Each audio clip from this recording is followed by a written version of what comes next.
I want to thank everybody for coming. This is the 73rd anniversary that people are celebrating all over the world, including in Russia and in Eastern Europe. 73rd anniversary of the victory over German fascism in Europe in 1945. I got to be very specific because fascism is coming back in many parts of Europe in 2018. So this is for 1945. The people we have that to be talking, we have someone from Joe Jameson is speaking. I don't know what do you want to speak for, Joe? ML today. ML, perfect. It's a website on the internet, and it's called ML.com. Right, it's Marxism, Leninism, today. .com. Okay. Then we have a comrade in the back, John from American Party of Labor in New Jersey, Rutgers, right? Then we have Kostas. He's going to be speaking very interesting on the partisan movement in Greece during that period. George is going to speak for the Party of Communists, USA. And I'm going to speak for U.S. Friends, the Soviet People, which is the main sponsor of this event today. We also have in the audience other comrades from other groups. Marty from Socialist Action. John is running under the Green Party, John Dennie in Staten Island, for office. Ekim is here with the Turkish Party of Labor. Right? So I want to thank everybody for coming. On the table we have a lot of interesting literature. Just want to mention, this is the bulletin, the new issue of the Bulletin of U.S. Friends. I want to mention that. I want to mention this is an excellent book to give to people who are not too political on war. It shows you the addicted to war and the causes of war. It links us to monopoly, capital, and corporations. And a couple of other interesting things. People don't know about this. Henry Wallace was the vice president when Roosevelt was the president, Franklin Delano Roosevelt. And he spoke at a big rally, tribute to Russia during the Allied period. And most people don't even know that an American vice president said anything that was favorable to the Soviet Union. And that's about it. That's what I wanted to mention. Okay? We also have some good YouTubes. All right, so I guess I'll give my talk first. Also want to thank Joe Friendly and Matt, who's doing the live streaming. Thank you. Okay, I thought it was interesting. I'm going to start off this. What happened in the car? I was with a group of trade unionists, retired teachers. And of course, they're social democrats, the best. They're the best they could be as social democrats. So I said to them, and this shut them up, I said to them, you would be speaking German today, this was May 9th, if it wasn't for the Soviet Union and the Red Army. And that shut them up. They couldn't argue with that. So I wanted to mention that. This is an article that was in The Independent, which comes from England, and it says how the Soviet Union helped save the world from Hitler during World War II. It was the Western Allies' extreme good fortune that the Russians, and not themselves, paid almost the entire butcher's bill, meaning the bloodbath, for defeating Nazi Germany. This is a picture I thought was very interesting. It's in the Crimea. It's photos of all the people who were killed from the families put together to make a montage on the wall. And it's the famous photograph on top of the Reichstag building in 1945 when they raised the red banner over the Reichstag building. So I thought that's interesting. It's made a montage of different photographs. It's in Crimea. Now, One of the videos we're going to see shows this. I never saw this. Maybe people in the audience did. But it's right after the Russians came into Berlin with the Reichstag in the background, bombed out. I thought that was interesting. I never saw that. In the Western press, particularly the American one, World War II is a conflict they claim that we won. It's interesting. They talk about Iwo Jima, the Pacific, North Africa. They talk about Normandy. Through the rubble of recaptured French towns, Americans coming through. It was a victory shaped by steelness of General Eisenhower. This is what we're told. The moral fiber of Winston Churchill. That's a joke in itself. All right? And the awesome power of the atomic bomb. And I think that has this element of truth, why the bomb was dropped. Famous book that came out 25 years ago, Why the Bomb Was Dropped. Have anybody seen it? Yes. It says the reason why it was dropped was to stop the Russians from coming into the war. They were afraid that once they came in from China, liberating that area, they would be harder to deal with. The Red Army was the main engine of Nazism's destruction. We all know the Battle of Stalingrad, writes British historian Max Hastings in a book he wrote called Inferno, The World at War, 1939 to 1945. The Soviet Union paid the harshest price. Though the numbers are not exact, an estimated 26 million citizens died during World War II. And there was 11 million soldiers. I didn't even realize that myself. It was 11 million soldiers, but 26 million civilians that were killed in that war. At the same time, the Germans suffered 3/4 of their wartime losses fighting the Red Army. It was the Western Allies' good fortune that the Russians, and not themselves, paid the entire butcher's bill for defeating the Nazis, writes this historian Hastings. The epic battles that eventually rolled back Nazi advances, the winter, the clash of thousands, etc. Can't read anymore. What I find interesting is the rise of fascism in Poland right now. Poland, people don't realize, through Warsaw, they had 60,000 Nazis about 4 months ago march to Warsaw, which was built by, Warsaw was built by the Soviet Union gave one of the first buildings, the so-called wedding cake building that's in Warsaw that looks just like the one in Moscow University. And it was the government, the socialist government, that built up Warsaw. Now you have 60,000 with their torches marching down. Also the Ukraine, I don't have to go into that. Everybody here knows fascism is growing in the Ukraine. I don't have to go into that. So we're going to get started with the first. I don't know, can everybody see on the wall? Okay.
Achtung.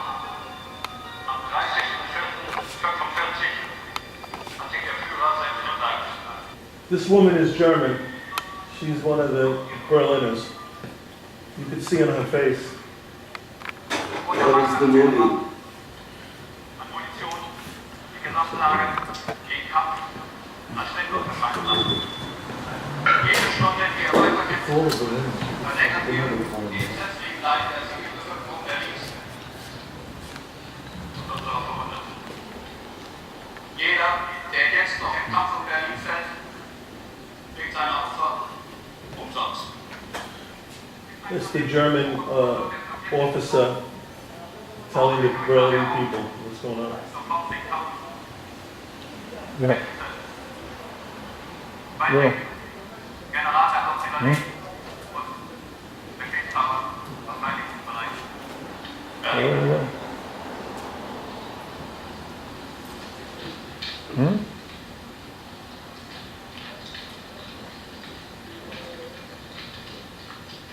Товарищи солдаты, официальный 8-й гвардейской армии.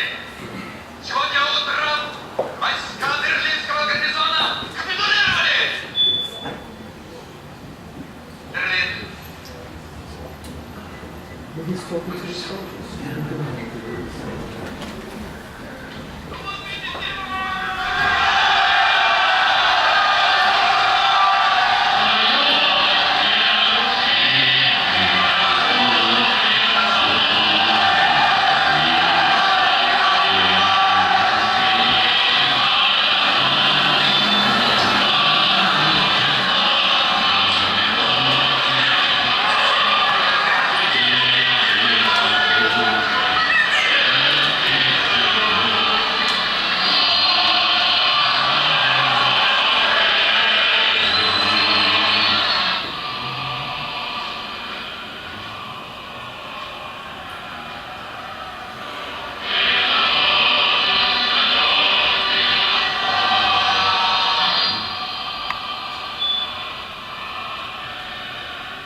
Nach Sibirien. Und wir?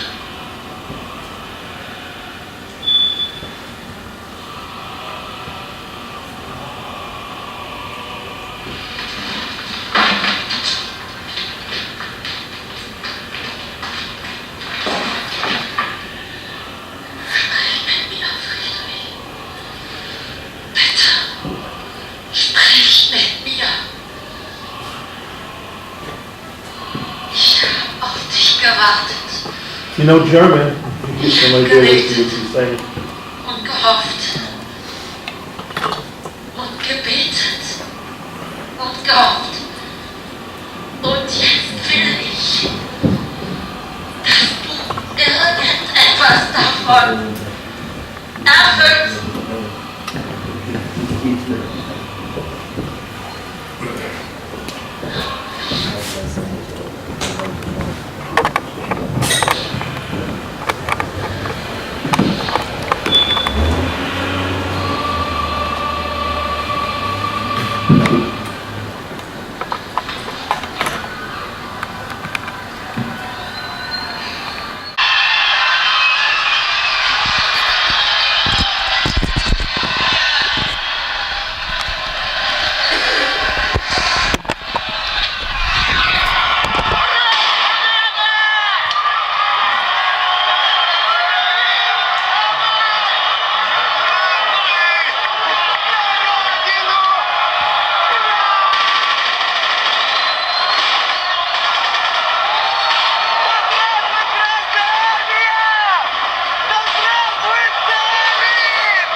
directors, was able to show the fear and the uncertainty among the Germans and the excitement among the Soviet soldiers bursting out and dancing. We have other videos later.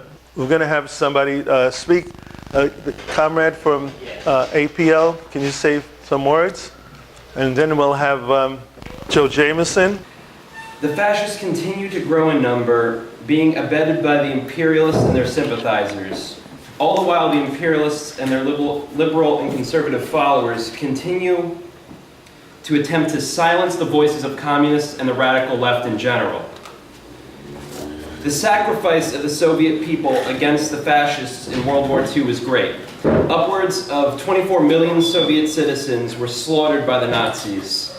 And while it is true, and in fact glorious, that the Red Army under Joseph Stalin was victorious against the fascists, saving the world from fascism, it came at a great price. If we are to uphold the legacy and victory of the Soviet Union, we must fight fascism now, before it gains momentum to repeat the horrors of its past. We must take a commitment to the no platform for fascists policy. We must continue to confront the fascists when possible, to shut down their actions, to reveal them to be the disgusting brutes that they are. Since the overthrow of the Soviet Union and the ascension of global capitalism, the world has largely entered into an era of reaction. This has only aided the rise of nationalism and ethnocentrism across the globe by the continuing worsening conditions of working people. Caught in the net of fear and instability necessary for the capitalist system, and without a socialist sphere, the workers of the world have been backed into a corner of reaction. If we are to truly celebrate Victory Day, if we are to uphold the legacy of the great communists that came before us, if we are to honor the Red Army and not to dishonor it, we must not only combat fascism, but work tirelessly to fight the elements of reaction operating within the working class, to bring the working class together once more as a class to lead the struggle against the imperialists. Today, let us celebrate the victory against fascism. Today, let us remember those who suffered and were slaughtered at the hands of fascist brutes. Let us be committed to fighting fascism where and whenever we can.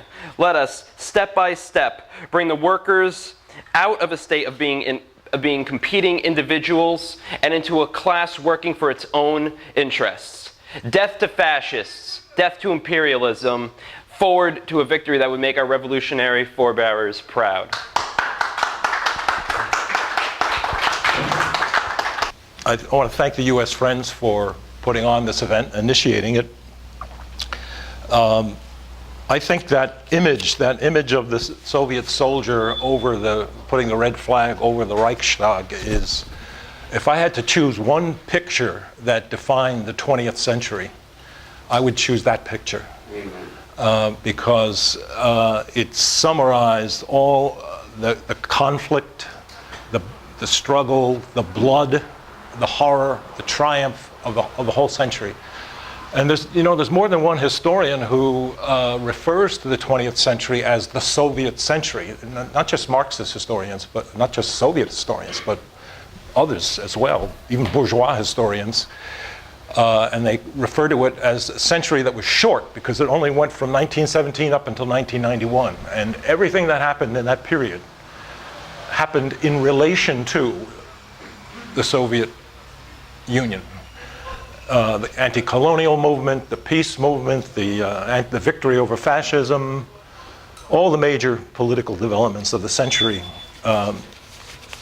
took place in relation to that. I think it's a very good idea, even though our numbers are fewer tonight than we would wish. It's a very good idea to launch an anti-fascist holiday in America. When you think of it, we have a lot of really lousy public holidays in America. Think of it, Thanksgiving, stealing the continent from the natives. Columbus Day, he was a great mariner, but you know what he did to the indigenous people. With the exception of MLK Day and May Day, partly revived, all of our holidays are just pathetic. July 4th, tribute to fireworks and Christmas, the festival of consumption. There is so much ignorance, and I'm in the same generation as Angelo. I grew up thinking the United States won World War II. And of course, the school textbooks promoted that idea, and Hollywood promoted that idea, from all the John Wayne movies up until Saving Private Ryan promoted that idea. It seems to me that, well, let me just point out this. My only claim to have to be here, really, is that I worked on a book, wrote a book with my friend and co-author Roger Kieran on the causes of the downfall of the Soviet Union. And in the course of that work, over 4 years, I had to read hundreds of books about Soviet history and the impact of the Soviet Union on the working class movement in the West, and on the anti-colonial movement, and on the beginnings of the national liberation movements in Asia and elsewhere. And I don't think there is any more important work that could be done by the U.S. friends, especially if, like most of the people in the room here, we advocate socialism for our country. I don't think there's any more important work that could be done than educating Americans, our fellow ignorant Americans, through no fault of their own, but they're ignorant, about what was the reality of 20th century socialism, and what was lost when much of it, not all of it, but much of it went down into defeat in the last decade of the 20th century. And it's our job to educate people the way it was for an earlier generation of Marxists and socialists and communists, to educate people about the meaning of the Paris Commune. We have a similar task ahead of us. So thank you again for launching this and sticking with it. Keep up the good work, and thank you very much. Okay, thank you. Okay, thank you. The next person who I would like to talk, Kostas. Kostas is going to talk to us. He told me on the phone things. You don't need no paper to give a speech. He's going to talk to us about the partisan movement in Greece, and how they were part of the anti-fascist movement, and how, let him tell you the stories that he was telling me about the Italians. The movie is called, what is that movie, George? Something's... Colonel Corelli's Mandolin. Yes, that's based on one of those stories. Thank you for giving me the honor and the privilege to be here among you tonight and say a few words about the defeat of fascism.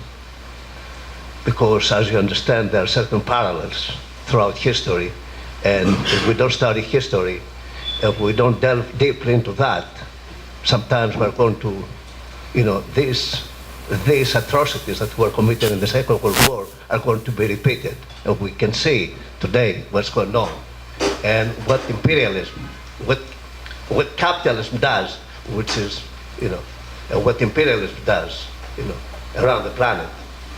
It was, I'm going to say just a few words before I go into the quick movement.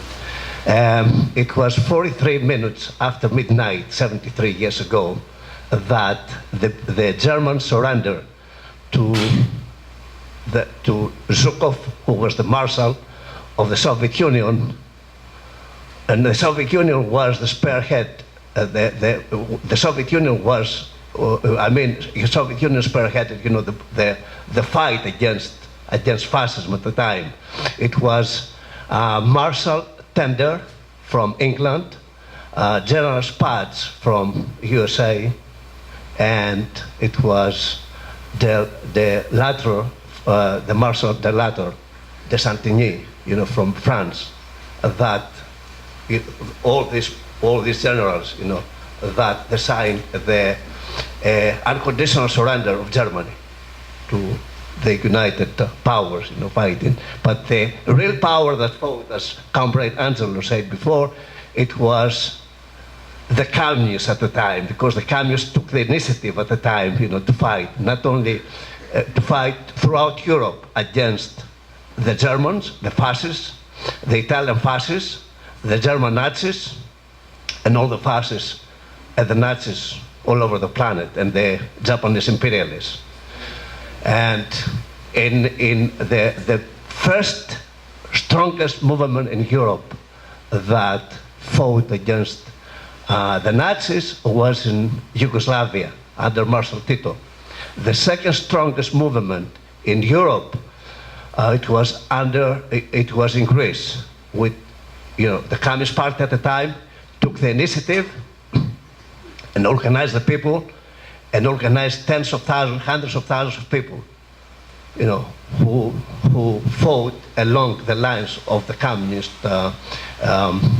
organizations at the time that were organized actually by the Communist Party AM, which was the Greek National Army, the Greek National Resistance Army, AM, Εθνικό Απελευθερωτικό Μέτωπο, National Liberation Army, and Elas, which was the military arm of AM, at the time, headed by Aris Velikotis. And the Greek communists paid a big price at the time, fighting against the Germans. Actually, a few days ago, May 1st, we celebrated the 74th anniversary of the execution of 200 communists in Kessargeni. And unfortunately, Tsipras and Syriza, they take advantage of it because they name themselves leftists, and in actuality, they go there, they try to propagandize. They use that event, for their propaganda, to claim that they represent those people. They don't represent those people. The Communist Party represented those people, because all these people were communists that fell on May 1st, 1944. And they executed them because 3 days earlier, on April 27th, a general in Laconia, Greece, was executed by Elas, and along with some of his officers. And as you can see, I don't want to be too long, and I don't want to talk about that, but the communists paid a big toll. They suffered a lot of losses because of that resistance. And as a matter of fact, I was talking to Angelo about the Italian surrender in 1943, and I'm going to go into that. In 1943, Italy, or in September of 1943, Italy surrendered. And the Italians that were occupying Greece at the time did not know what to do. And the fascist officers, because, the Italians, many of them were very democratic, some of them were communists. They were against fascism, they were against war. And they were not as harsh, except the fascists from the Italian army, they were not harsh to the people. The people there felt very friendly, to them. And as I said, when they surrendered, the officers reassured them that everything's going to be okay. And they're going to put them on ships to transport them to Italy. What they did, the Germans want to buy time to get more forces come to the island. Once they had the forces, they surrendered them. They put some of them on a boat to transport them to Italy. And on the way to Italy, they torpedoed the boat. And they killed thousands of people there. And then they took the rest of the people, the rest of the Italian anti-fascist soldiers, they took them to the capital of the island where I come from, and they executed about 15,000 of them. 15,000 Italians perished on the island. But there's another story to this. Some of these people that were convinced early enough to go up to the mountains and fight along with the guerrillas, they were saved. They were saved. Some others were saved by the villagers. They were hiding them. As my wife was telling them that her aunt told her, in every house in those villages, they had an Italian in the basement, and there was a snake on the roof. They say, down on the basement and a snake, because they kept the snakes to kill the mice. And many of these Italian officers were saved due to the solidarity of the villagers. And the villagers expressed solidarity towards these people because they were nice to them. They were not fascists. They were fighting actually against fascism, these people. We have these stories, and as you said before about the movie, this movie is dealing with that. Even though the movie is okay, even though the book is not so good, written by Bernier, a British an English writer, who distorted some of the events. But these stories, show us that there was a kind of solidarity and a kind of friendship between people, regardless of nationality. What that shows is that there is a class struggle, a struggle of one class and against another, regardless of the national origin of the people. And the people that were, from the working class, they were conscious of what's going on, in the world. They associated with the people from the working class in Greece, and they managed, to save many of them. And anyway, I don't want to go too long, but these events, show us that if we understand our road, regardless of where we live, regardless of where we come from, regardless of national origin, what ethnic group we belong, if we fight for a common cause, we have to be united, and we must defeat that beast. We must be united to defeat that beast that is rising again throughout the world. The beast of Nazism, fascism, the beast of racism, the beast of segregation, of exploitation. Thank you.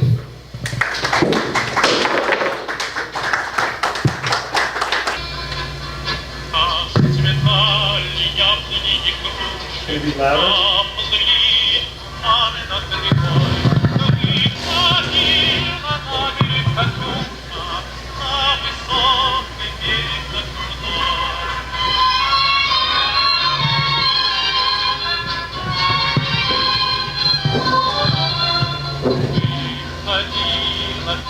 Заводила про степного сизого орла, про того, которого любила, про того, чьи письма берегла.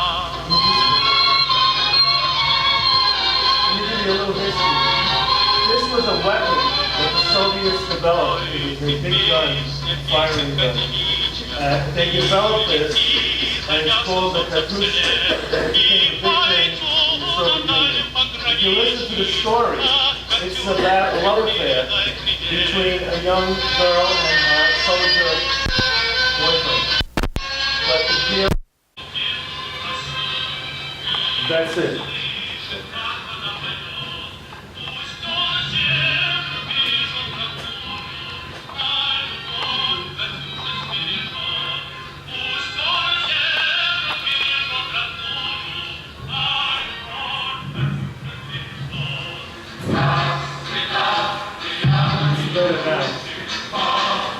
Better down.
рубежах Советского Союза, Соединенных Штатов Америки и Великобритании фашистская Германия повержена в прах.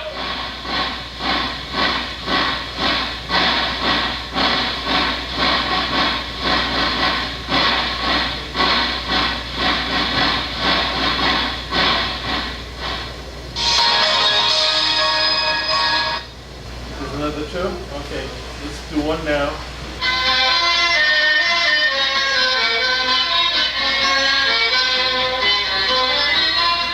Пусть он вспомнит девушку простую и услышит, как она поет. Пусть он землю бережет родную, а любовь Катюша сбережет. Пусть он землю бережет родную, а любовь Катюша сбережет.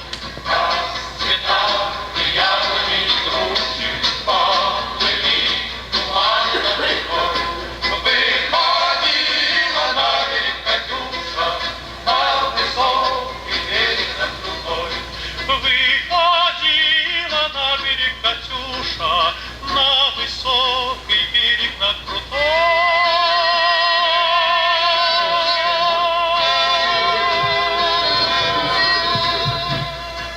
I'm going to give some historical stuff on the U.S. role in World War II. In the period before the war, the U.S. played a role not significantly different from the Western European powers, particularly Britain and France. The U.S. supported Spanish so-called neutrality, refusing to allow arms to go to the Spanish Republic and forcing members of the Abraham Lincoln Brigade, who fought together with the Spanish Republic, to cross. They had to cross the Pyrenees to get to Spain. The U.S. government supported the Munich Pact, which was designed to push Hitler east against the Soviet Union. Roosevelt recognized the Soviet Union in 1933, and he was fairly consistent in seeing it as an ally against Nazi Germany. He sent Joseph Davies, an honest capitalist, as ambassador from 1936 to 38 to the Soviet Union. In 1941, he published his diary, which was written while he was ambassador, in the form of a book called Mission to Moscow, which was made into a movie during the war. We have a few copies of it here on DVD for people who are interested. The book gives an honest account of the Moscow treason trials. He points out that he and almost all foreign observers, sorry to anybody this might offend, believed that the Reichs and Trotskyites were guilty. And the whole book is available for download at our publishing arm, which is redstarpublishers.org. The U.S. agreed to provide Lend-Lease support to the Soviet Union. I think it was even before the Japanese attack on Pearl Harbor. While this certainly helped the Soviets, the Lend-Lease represented only about 5% of total Soviet war material. During the war itself, the U.S. played a very mixed role. Most of the U.S. forces fought in the Pacific, and if you look at all most of the movies about the U.S. role, you'll see, we hear about Iwo Jima and so forth, not about the fight in Europe. In the Pacific, the U.S. had a historic rivalry with Japan.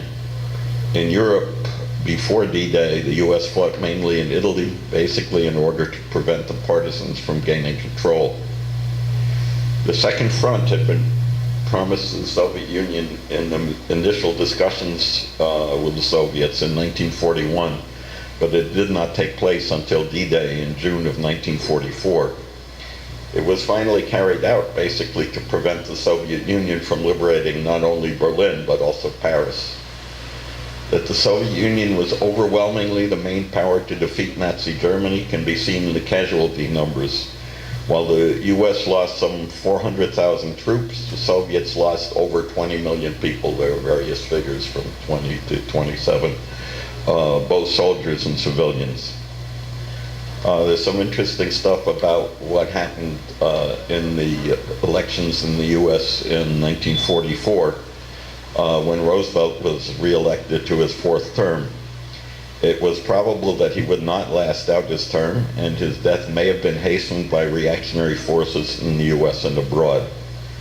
In the Democratic Party convention in 1944, Roosevelt was pressured to dump his progressive vice president, Henry Wallace, and instead choose Harry Truman as his running mate. Truman, when he was senator, right after the Nazi invasion of the Soviet Union, stated, "If we see that Germany is winning, we ought to help Russia. And if Russia is winning, we ought to help Germany. And that way, let them kill as many as possible." Wallace, on the other hand, after the war, founded the Progressive Party, and he ran for president in 1948, winning a little over 2% of the vote. Roosevelt died on April 12, 1945, a few months before the Potsdam Conference. There, Truman tried to frighten Stalin by saying that the U.S. had developed, quote, a new weapon of unusual destructive force, referring to the atomic bomb. Stalin was not particularly impressed, but he did tell the Soviet scientists to speed up work on their own atomic bomb. While the Soviet Union was sending troops to wipe out the Japanese army in Manchuria, Truman dropped the atom bombs on the Japanese cities of Hiroshima and Nagasaki, killing at least 180,000 civilians. This was both to frighten the Soviet Union and to get Japan to surrender quickly to keep the Soviet Union out of the terms of surrender of Japan. In the post-war period, the U.S. became the prime imperialist power. It financed Britain in its support of the Greek fascist military regime against the democratic Elas partisans. It also supported France in the losing war against the Viet Minh, providing 80% of its military hardware. It supported the reactionary Chiang Kai-shek regime against the Chinese guerrilla forces led by the Communist Party. And it carried out the destructive but unsuccessful war against the Korean people and the Democratic People's Republic of Korea. I'm going to conclude with a political joke. Need to liven this up a little bit. In 1943, Britain was not doing well in the war, and Churchill asked anybody in Britain for advice on how to win the war. So the chief rabbi of London went to visit Churchill with the suggestions. So Churchill asked him, "What should we do to win the war?" The chief rabbi said, and I can do a Yiddish accent, not a British accent, so let me try that. Well, there are two ways. There is the natural way and the supernatural way. Churchill replied, "Well, Mr. Rabbi, I'm a rather busy man. Just tell me the natural way." The rabbi said, "The natural way is that we should pray to God on high, and he will send an army of 50 cherubim, each commanding 50 seraphim, and they will smite the Hitlerite hordes, and we will win the war." Churchill said, "That's the natural way? Then tell me, what's the supernatural way?" The rabbi replied, "The supernatural way is that you should open the second front."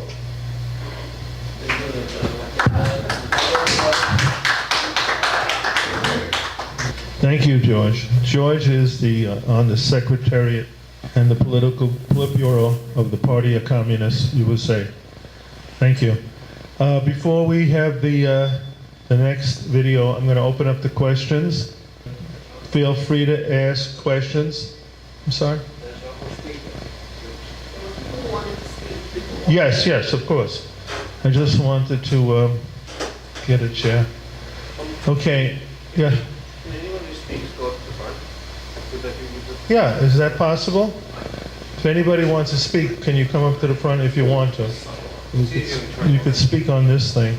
So that's Jessica, Marty. Anyone else? Okay. So I'm also with U.S. Friends of the Soviet People, and also with Movement for People's Democracy. And well, I guess I'd like to give kind of a family history. My second cousin actually was kidnapped off the streets in Catania in Sicily, and he was forced into the fascist army to go to Stalingrad. And he said that it was impossible to escape. And finally, when they got close to Stalingrad, he was able to dive into the snow, and so he was able to finally desert. And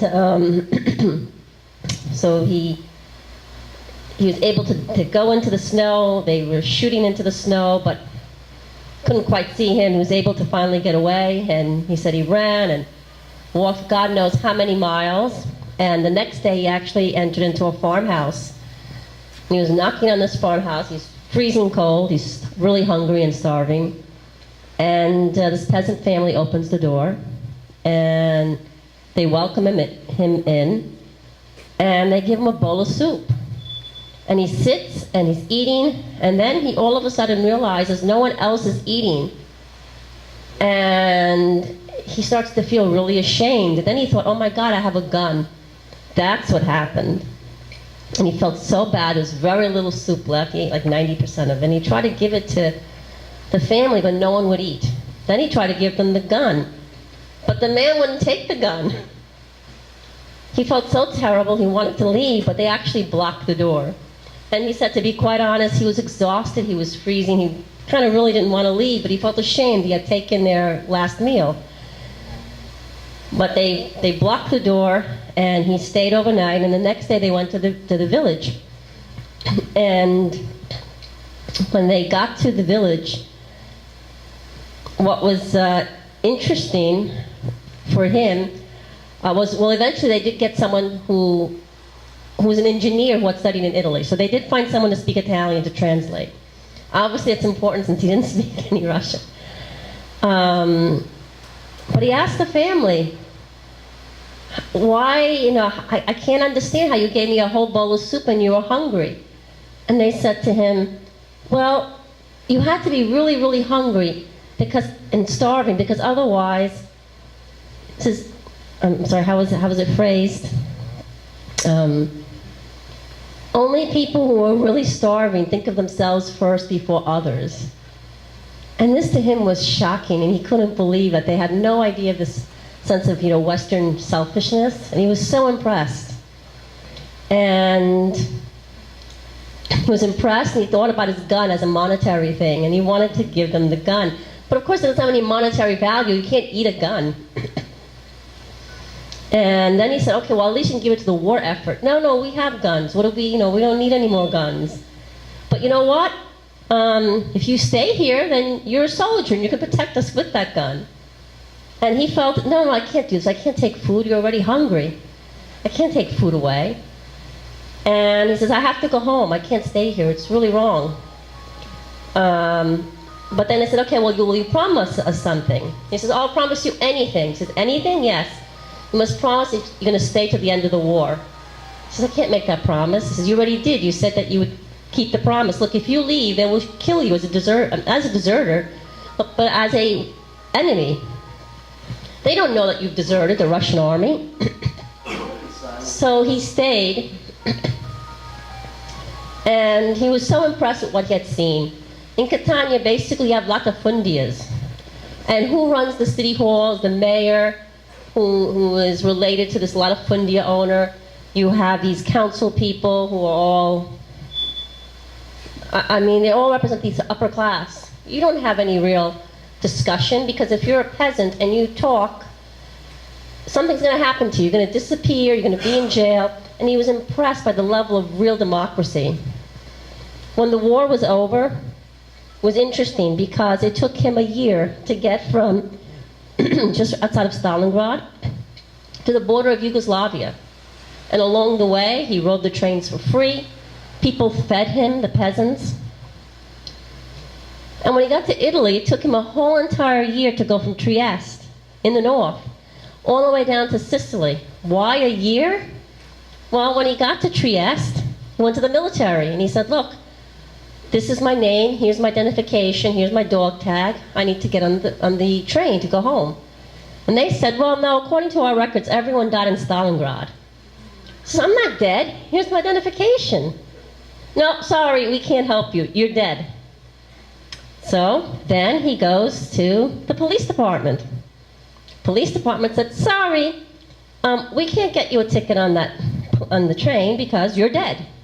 How can I be dead? I have my identification. This is me. I'm a soldier. I'm coming back. I have my uniform. I have my dog tag. I have identification with me. I have letters. No, sorry. Then he goes to court. And no one in the courthouse will entertain this. But finally, one of the clerks says, you see, you're confused. This is a capitalist country. You can't ride the train for free. And we're not going to let you ride the train for free. And we're not going to let you ride it by saying that you're dead. And that's the end of the discussion. Well, as opposed to the Soviet Union, here in Italy, post-war Italy, you had to work 6 days a week, 12 hours a day, and you had a choice between eating or getting on the train. And that's why it took him a whole entire year. What's interesting is when he got home, he told his mother when he got home, and to everyone in the family, how he had seen the city of God, and the city of God exists now, and that the city of God was in the Soviet Union. He said he understood why these people would sacrifice their lives for their country.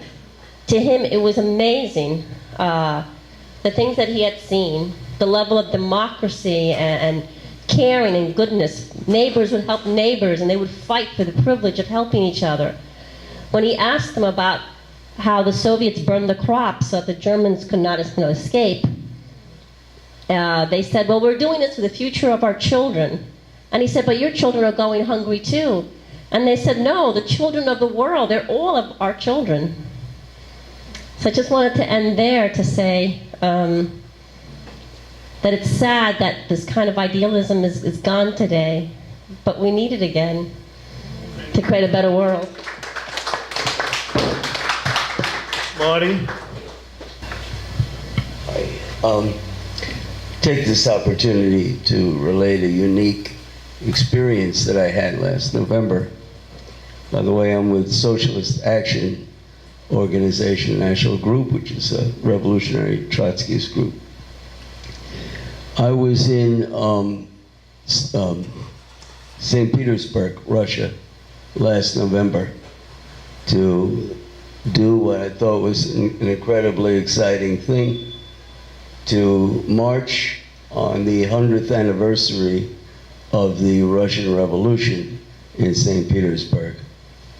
And we know St. Petersburg was the center of revolution at that time. Moscow really kicking, but St. Petersburg, which was where it was at.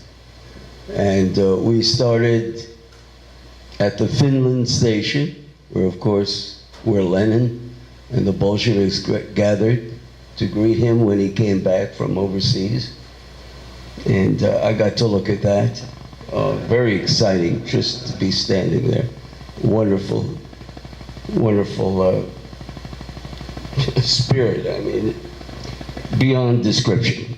Anyway, when I got there, I had just attended a seminar on Marxism at the Plekhanov Institute, not too far away, and a number of those people came with me to describe that seminar.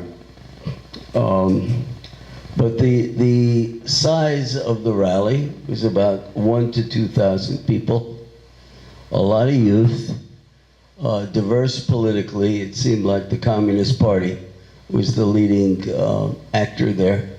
Also, there were Trotskyist and Maoist groups, and I don't know what else. It was, I have a video of all of this, which to me was kind of astonishing. A lot of young guys dressed up as young Bolsheviks from the time, and it was exciting.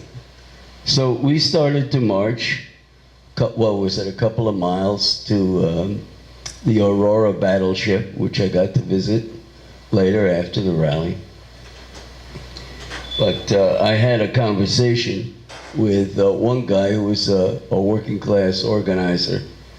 And I said, some of this stuff is a little hard for us to accept, being that we want to see the reinvigoration of Marxism and Bolshevism in Russia. I said, where are the workers? I said, I don't see any workers' banners anywhere. or contingent. And the guy who is an organizer and a Marxist said, there are no workers, there are no unions, there's only these parties. And that was very sad. That was very sad.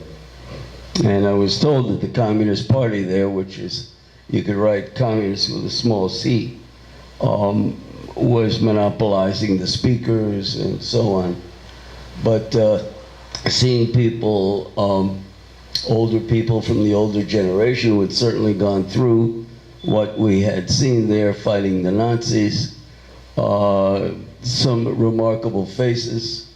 Wish I could speak Russian, but it was an amazing night watching us cross the bridge there to the Aurora, past some of the big parliament buildings or whatever they are, to the really striking image of the Aurora with the guns aimed all over the place. And you go onto the Aurora battleship, you will see a lot of documentation and memorabilia about the revolution, which is just an astonishing experience. There was that. Just briefly speak to the seminar on Marxism that was held. I don't know how I really stumbled into this thing. I saw it on the internet, and maybe I spoke to George or something, and he told me about it. I forget how. But it was a lot of old Soviet officials, apparatchiks. I thought they were quite clueless about where Marxism was and where it was going. A lot of nice people, particularly one person who I made friends with. But I noticed, I'll just leave with this anecdote. We've heard recently about the Chinese Communist Party's attempt to, quote unquote, revive Marxism.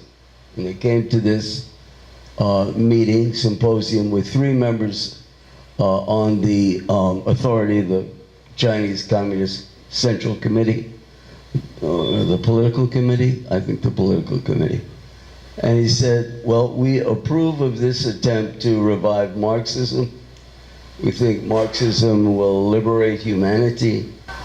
Well, how much it's liberating, I'm not so sure. The place is crawling with billionaires and people that don't have a job and people that are very, very hungry. So one of the Russian fellows there, who's a political guy in a sense, he says, what do you talk about Marxism? Your country is run by billionaires. And one of the Chinese speakers said, oh, well, each country must pursue their own path to socialism. So, just with that ridiculous remark, I'll let you go. Just give me 30 seconds for one more thing. There's a big cultural presentation by a politically well-connected social democrat there who had a very entertaining, a very high-quality musical play that he produced, tracing the beginnings of Bolshevism through Putin. And it was kind of amazing that even Bolshevism was used as a nationalist tool rather than a tool of class struggle and liberation for the working class. And they showed on the screen all the fighting and everything with the revolution. Then in the 90s or so, the hammer and sickle and red flag faded into the contemporary Russian flag. And as the scene faded, people were cheering and blah, blah, blah. This was the bourgeoisie, okay? I was invited to go there to experience it. But this was the bourgeoisie. No perspective on revolution.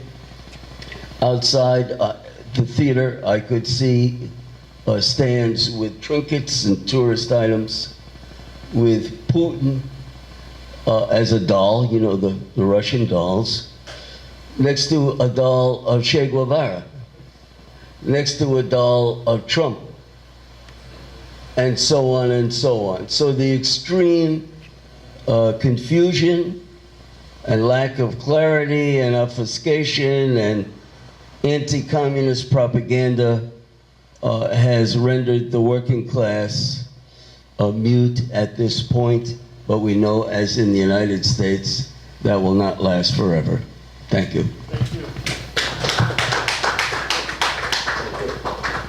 What the comrade said is interesting.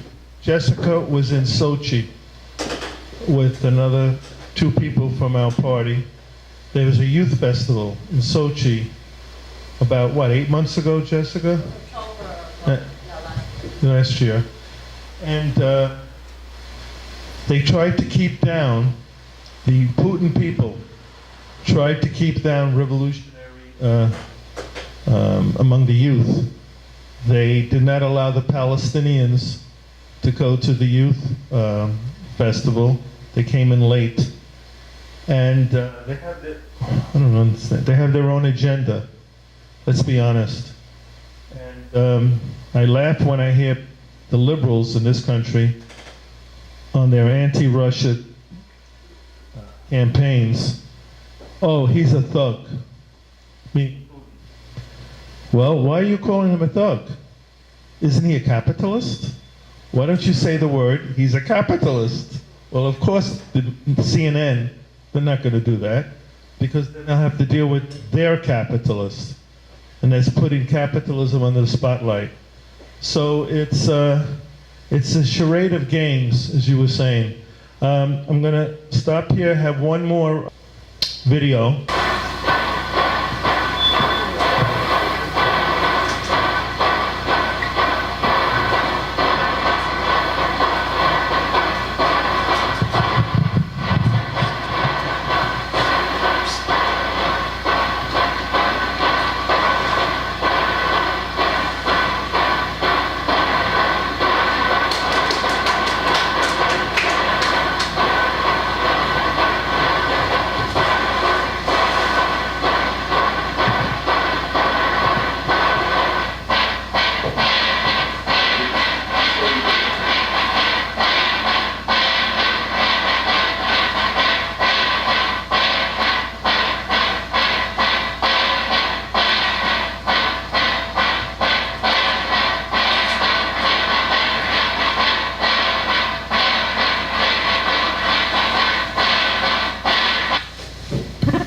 We're coming to the end of our program.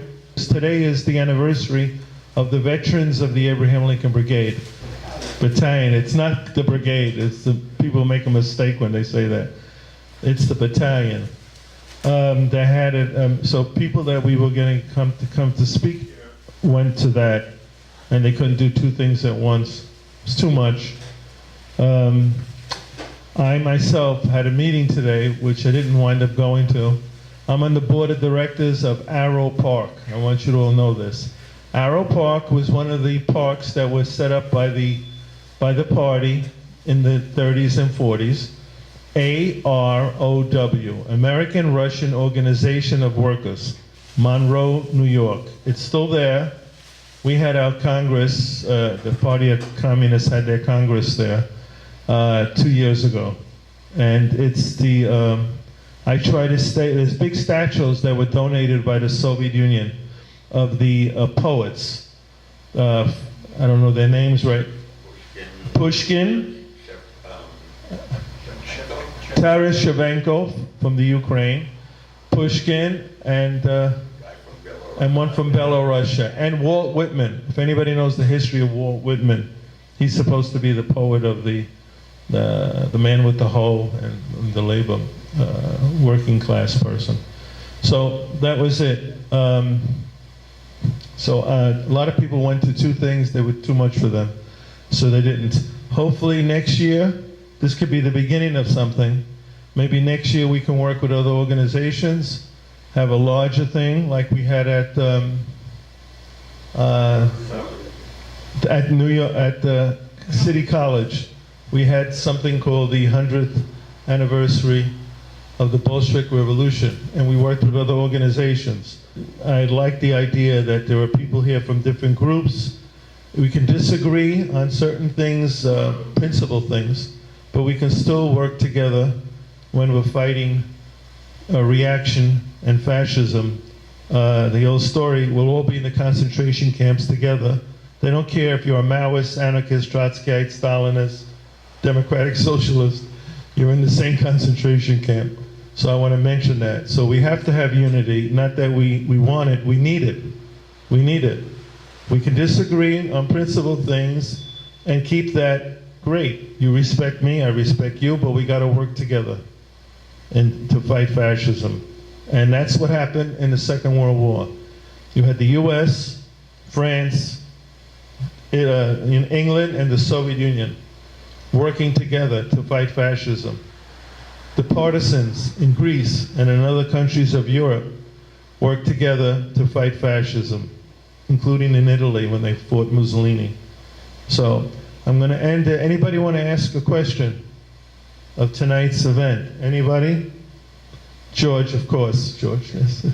Right, first point I'd like to ask Kostas or anybody else who knows, is there any good book in English about the role of the Greek partisans during World War II? There are several English books, but I'm going to find them, and then I'll keep in touch with you and tell you exactly what books are good. And I think the party also has published some books in Greece. Marty? In response to George's question, there is a book called The Red. It came out a few years ago, George. It's not. I'll tell you, it's got some interesting stuff about both Churchill and the American Army and the fight of the partisans. I'll take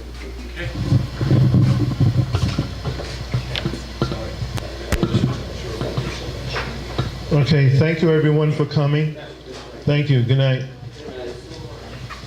Anybody like a pamphlet on Greece? Syriza? I don't know why they sold out. What happened? They always stay in the hotel. I don't believe I ordered it online. I forget.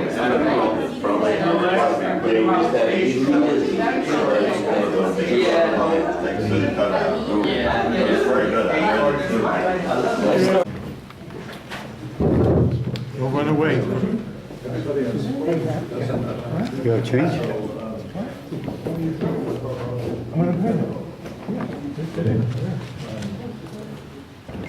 Is this your money?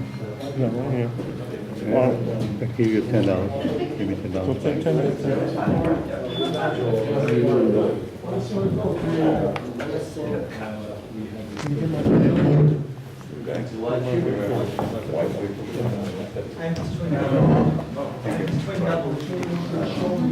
So, this was the first. Yeah. It's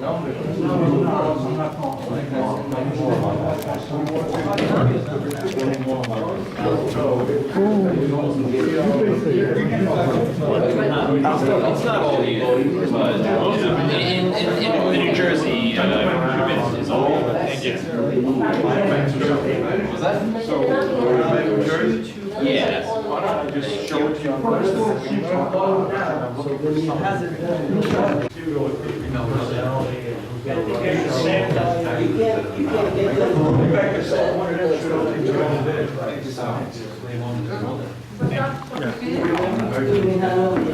Anybody see my